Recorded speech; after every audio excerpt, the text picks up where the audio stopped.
Good morning everyone. তোমরা সবাই কেমন আছো? আশা করি ভালো আছো। চলো, বাড়িতে মিস্ত্রি কাজ করছে দিকে, মেয়েকে খাইয়ে নেব সকালবেলা।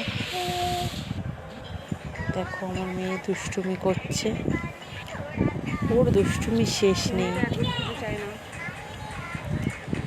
দেখো ওকে খাইয়ে নিই, তারপরে বিছানা চাদরটা পাল্টাতে হবে।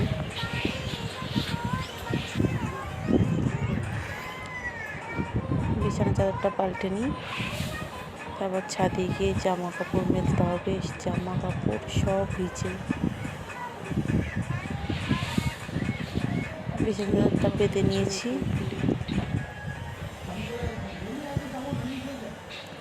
জামা কাপড় সব ভিজে আবার কাচতে হবে, সেগুলোও শুকাতে হবে। আজ ভালো রোদ্দুর উঠেছে, জানি না আবার কখন বৃষ্টি চলে আসে। সকাল থেকে তো ওয়েদারটা তো ভালোই আছে।